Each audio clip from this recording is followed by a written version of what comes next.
Ya.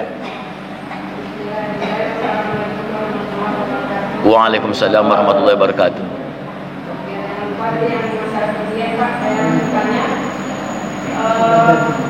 Bagaimana kalau misalnya saya ini sakit kan selama 3 tahun sudah tak bayar. Itu gimana cara pembayarannya Pak? Ya kan sekarang sudah sehat.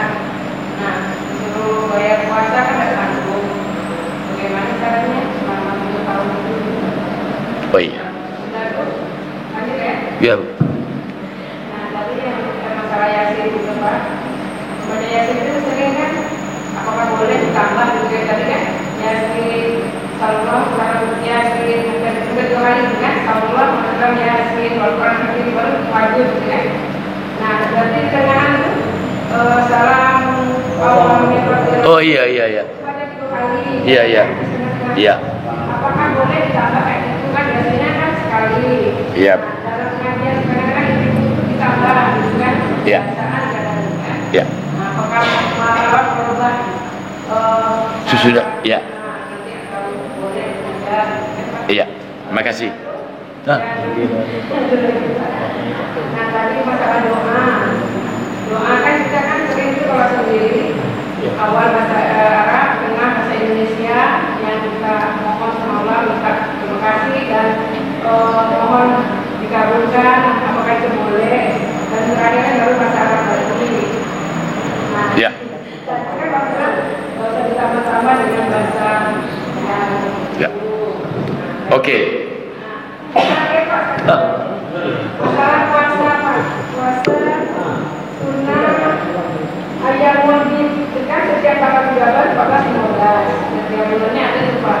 Itu 5 kami belum paham apa masalah itu apa puasa itu. Ya. 4. Ya. Waalaikumsalam warahmatullahi wabarakatuh. Ini sekali bertanya, wah, banyak amal ini.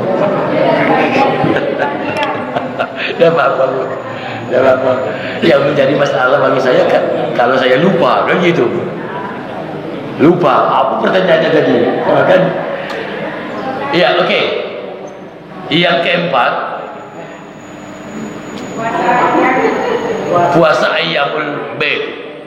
Bait itu artinya baidun, putih. Ya, bait, dot ujungnya itu. Ya kan? Hari-hari putih. Disunnahkan kita berpuasa pada hari-hari putih. Maksudnya hari putih dalam istilah agama adalah 13 malam, ya, 14, 15 setiap bulan. Namanya puasa sunat ayyamul bait. Itu. Jangan niat puasa sunat kemis. Tak. Aku puasa sunat bait. Hari-hari putih. Memang Nabi mengatakan namanya puasa putih, bukan memutih. Kalau memutih barangkali makan tanpa ada merahnya, tidak ada sambalnya, tidak ada buah nasi andar. Hari-hari putih. Hukumnya sunat setiap bulan. Setiap bulan. Tentunya apabila dia tidak berhalangan. Maksudnya kalau dia perempuan, kita kan bisa saja pas tanggal-tanggal itu mungkin dia ada halangan, ya. Kemudian salam qaulan min rabbir rahim. Nabi itu kalau berdoa apabila ada sesuatu yang menjadi konsentrasi ataupun fokus waktu itu, maka Nabi berulang-ulang kali mengucapkannya.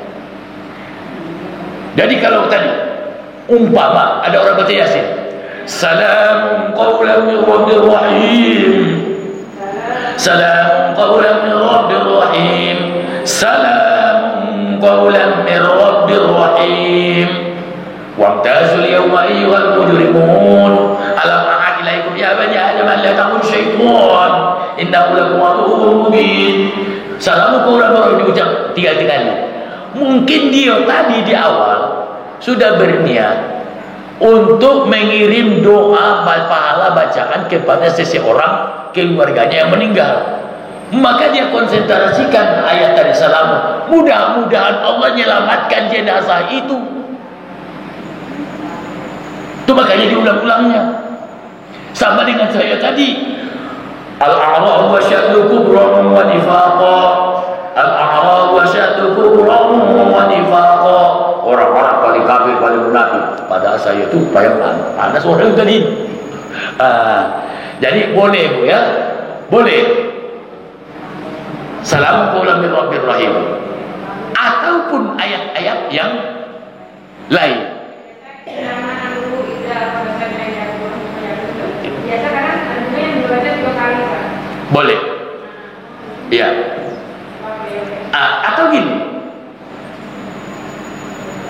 Iza arada syai'an an yaqula lahu kun fayakun.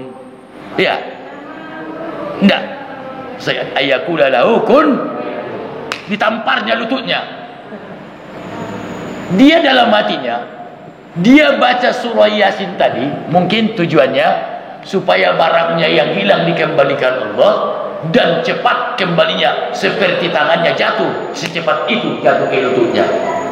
Apakah itu tidak merubah niat? Tidak. Boleh itu, boleh. Boleh. Sama dengan membalikkan doa, membalik tangan dalam berdoa. Ya. Sering jadi permasalahan.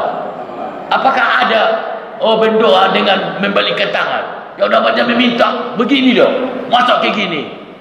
Dia baca bahwa doa itu menyesuaikan kondisi. Kalau posisi kita menolak, tentu tidak seperti ini. Gini kan? Cuma yang jadi masalah, kita kadang yasinan itu tangan kita ke bawah. Gini. Allahumma ya dafi'al bala. Ya dafi'al bala, kata ya. Padahal ke atas. Ke atas dia. Kenapa? Bala itu datangnya dari Allah, maka kembalikan kepada yang maha tinggi. Siapa yang maha tinggi itu? Allah Subhanahu wa ta'ala. Jadi intinya, bolehkah itu diulang-ulang? Boleh. Dan perlu saya sampaikan, itu kan beda syekhnya, akan berbeda metodenya. Ya, makanya ibu pernah dengar Yasin Tunggal, ibu pernah dengar Yasin 41. Ya, itu syekhnya berbeda-beda. Cuma kadang-kadang kita mohon maaf, Yasinnya Yasin Fadilah, tapi di awal wa khususun li Syekh Abdul Qadir Jilani. Salah. Kalau Yasinnya Yasin Fadilah bukan Syekh Abdul Qadir Jilani syekhnya, itu Syekh Ahmad Al-Mahruqi. Beda imamnya itu. Kenapa semua Abdul Qadir Jilani?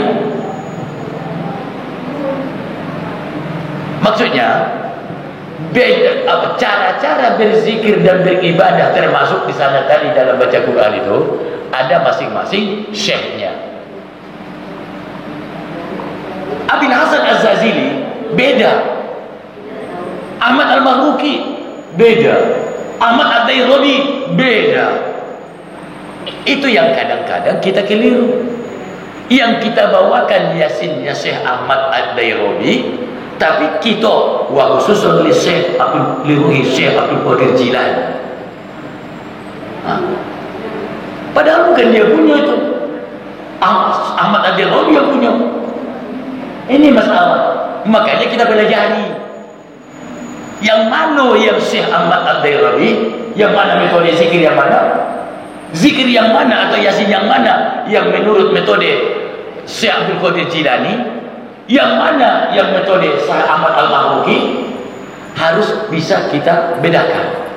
Ini kadang kita yasinan semuanya Abdul Qadir Jilani, tapi dia membaca salamu qaulan min rabbir rahim tadi berulang-ulang. Apakah itu yang disampaikan Abdul Qadir Jilani? Tunggu dulu. Apakah ada begitu Abdul Qadir Jilani mengulang-ulang salamu qaulan min rabbir rahim? Tunggu dulu. Sepanjang pengetahuan saya, itu punya Syekh Ahmad Ad-Dairabi. Ahmad Ad-Dairabi itu yang pakai salamu qaulan min rabbir rahim. Kalau dia mencari barang yang hilang, itu tadi sampai kun kampanye tangannya ke lututnya. Jadi beda. Ibarat kalau bahasa apa ya? Ibu tahu suluk ya? Suluk. Suluk itu sama salah satu istilah daripada toriko. Kalau di kampung saya suluk. Makanya di Pekanbaru kuota 1000 suluk. Kota Pekanbaru itu pemerintah yang buat kuota 1000 suluk. Ada apa? 1000 rumah toriko. Toriko itu ada toriko Al-Qadiriyah, ada yang toriko An-Naqsyabandiyah, ada toriko macam-macam ya. Jadi kita itu berbeda-beda. Maka Yasin juga tadi Ahmad Al-Maruki, Ad-Dairani, Hasan As-Sadili, Syekh Abdul Qadir Jilani, beda-beda. Ini yang dipakai metode si B, tapi wa khususun liruhi si A. Mungkin karena ketidakpahaman. Ya, tidak nyambung. Itu karena dengar-dengar B. So tiap yasinan di RT wa khususun li Syekh Abdul Qadir Jilani. Itu terus.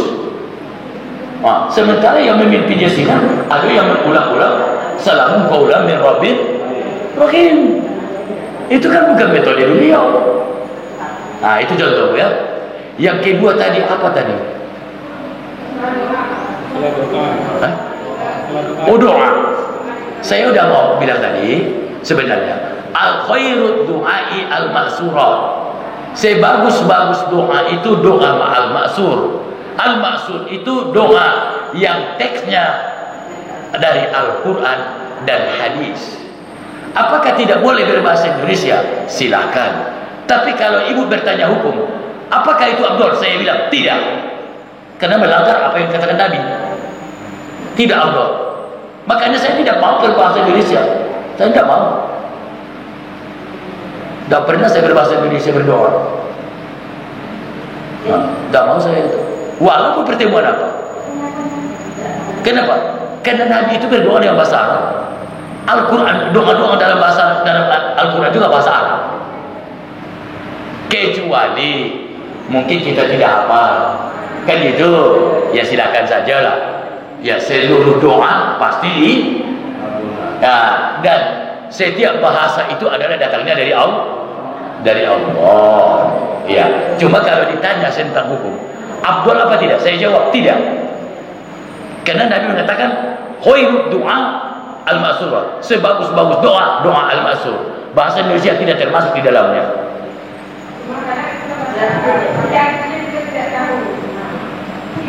Maksudnya makanya ada majelis taklim.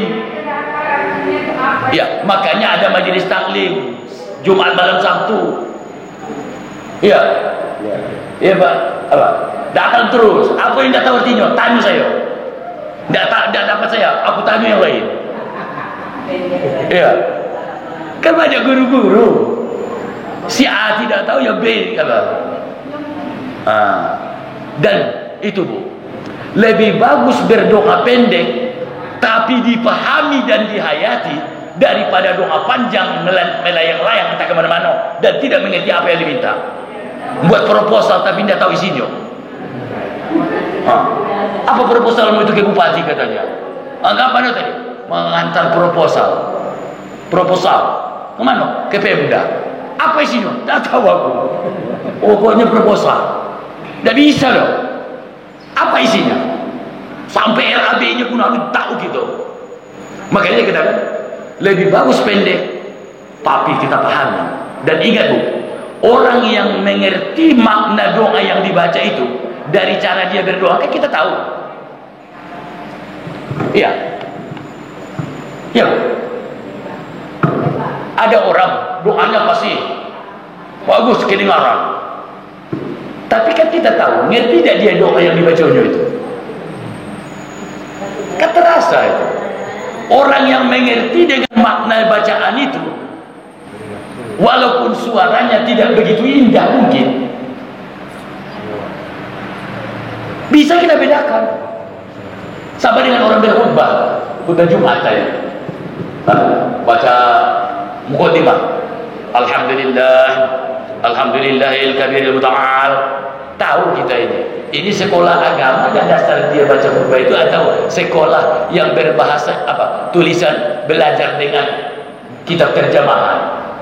Tahulah kita itu. Sama dengan di MTQ. Mohon maaf, saya tidak pada repot itu. A'udzubillahi minasyaitonirrajim. Oh, tahulah saya. Dia ini ahli Quran atau tidak? Dari a'udzunya pun dah tahu gitu itu. Dari a'udzunya saja udah tahu gitu. Sama dengan berkhutbah tadi. Dari mukaddimah yang dia baca itu, tahulah kita berilmu apa tidak dia itu? Atau cuma sekedar belajar ceramah-ceramah gitu, jadi MC, jadi apa, akhirnya jadi khotib. Tahulah gitu. Makanya perlu kita pahami, orang yang memahami makna doa yang dibacanya itu lebih syahdu, lebih khusyuk. Kenapa? Dia memahami apa yang diminta. Ini tidak. Bismillahirrahmanirrahim. Alhamdulillahirabbil alamin wassalatu wassalamu ala asyrafil anbiya'i wal mursalin wa ala alihi washabihi ajma'in. Allahumma fir lana dzunubana wa liwalidayna warhamhuma kama rabbayana shaghira. Kenapa model itu? Karena dia tidak tahu apa isi yang dikatakannya itu. Panjang bertele-tele karena dia rajin menghafal. Beda dengan orang doa yang mengerti apa isi doa itu.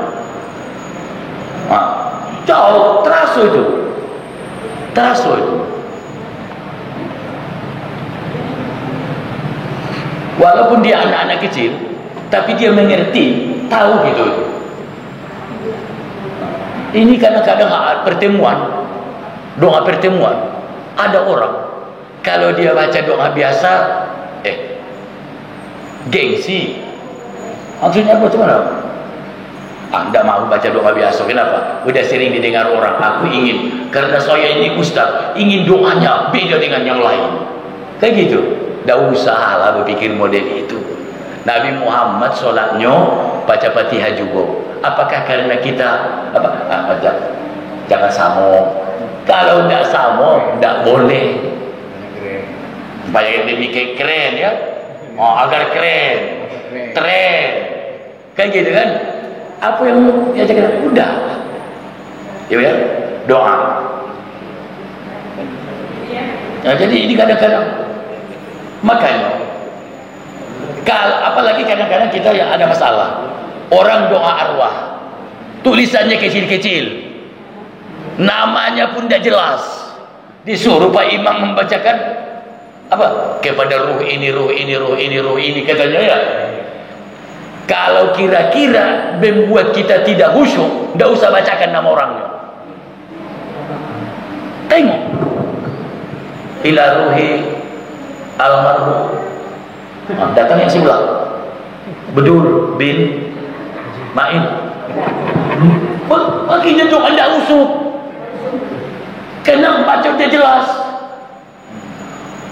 Dalam kondisi seperti itu sudah Islam dan doa sudah mengajarkan wa khususan liman ijtama'na haula disababihim, kepada orang-orang yang karena mereka lah kami berkumpul di sini. Wa talawna al-Qur'ana li ajalihim, dan kami baca Yasin tadi, Al-Quran tadi karena mereka. Berarti mereka yang dimaksud tadi. Tidak usah disebut namanya satu-satu lagi. Daripada siapa lagi? Kalau berdoa nanya. Karena dia terbaca tadi, itu mengurangi kehusukan. Iya kan? Mengurangi kehusukan. Orang yang mengaminkan pun jengkel dia. Pula imam kok. Udah. Li arwahi man ijtama'na hauna li sababihim wa talawdal qur'ana li ajalihim wa anta a'lamu bi asma'ihim. Engkau lah ya Allah siapa yang lebih tahu siapa nama mereka. Wa anta a'lamu bi asma'ihim, kau lebih tahu siapa mereka. Wa jihatihim, di mana mereka berada. Itu lebih afdol daripada bacaannya dia jelas. Bin Abdul bin siapa tadi? Dalam berdoa siapa tadi? Banyak pula itu. Udahlah. Liman ijtama'na hauna li sabab, kepada orang-orang yang karena mereka lah kami berkumpul malam ini. Kau udah dibilang tadi di awal, pahalanya kita hadiahkan kepada almarhum ini kata pembawa acara kan? Ya sudah. Daripada berpotong-potong doa itu, nanya pula lagi ke sebelah. dalam berdoa itu membuat tidak khusyuk. Ya, ya. Oke, yang pertama tadi masalah fidyah. fidyah. Ya, fidyah yang sudah lalu sudah dibayar sampai totalnya. Iya Bu, iya. Sebagusnya fidyah itu kan di hutangnya tahun ini ya bayar tahun ini. Utang tahun depan bayar tahun depan. Artinya habis 1 bulan bayar. Tapi andai kata terjadi 1 tahun pertama belum dibayar, 2 tahun kedua belum dibayar, sampai 3 tahun umpamanya kita ingin membayarnya sekaligus, silakan. Ya mungkin dulu belum teringat, atau memang pada saat itu kita tidak mampu, ya kan? Tidak mampu bayarnya saat itu. Ya silakan kumpul, tapi jangan ada niat untuk melambat-lambatkan. Jangan ada niat, tapi karena ketidakmampuan. Bolehkah anak yang bayar? Silakan. Silakan. Karena sama dengan ibadah yang lain. Bolehkah diselesaikan oleh anak kita? Boleh. Contoh hutang. Afdolnya itu habis 1 hari bayar hari itu. Karena umur yang pastikan yang sudah dilalui. Kalau umpamanya dia besok duluan dipanggil Allah, kan belum, walaupun dia tidak puasa kan tidak wajib fidyah, tidak harus dibayar fidyahnya. Tapi hari ini habis, hari ini bayar. Besok habis puasa lagi, dia tidak bisa puasa, bayar lagi. Itu bayar. Lalu berapa ukuran fidyah? Fidyatun ta'amu miskin. Fidyah itu memberi makan orang miskin. Tentunya dalam kalimat Al-Quran, ta'amun, itu amu miskin, memberi makan. Timbul pengembangan kita. Beri makan itu apa, nasi andar apa ada sambalnya itu? Ya. Makanya kita di majelis ulama kita buat standarnya 25.000 sekali makan. Bukan beras sandar. Makan apa dia? Karena dalam ayat itu tidak kalimatnya siapa yang tidak mampu berpuasa bayar fidyah. Katanya itu memberi makan, bukan memberikan beras atau memberikan gandum, tapi memberi makan. Kalau memberi makan berarti ada lauk pauknya. Makanya kita buat standarnya nasi kotak. Itu bayar. Jadi kembali kepada tadi, macam mana? Apakah hari ini habis, hari ini bayar? Afdolnya begitu. Tapi seandainya pun tidak seperti itu, di akhir nanti baru dibayar, boleh. Dan sebaik-baik orang yang menerimanya ada 3 macam yang menerima fidyah itu. Maksud saya, tidak boleh hanya kepada dia terus. Pokoknya tetangga bapak ada 1 orang yang miskin, tiap hari ke dia terus bapak bayar. Menurut Imam Syafi'i minimal 3 orang.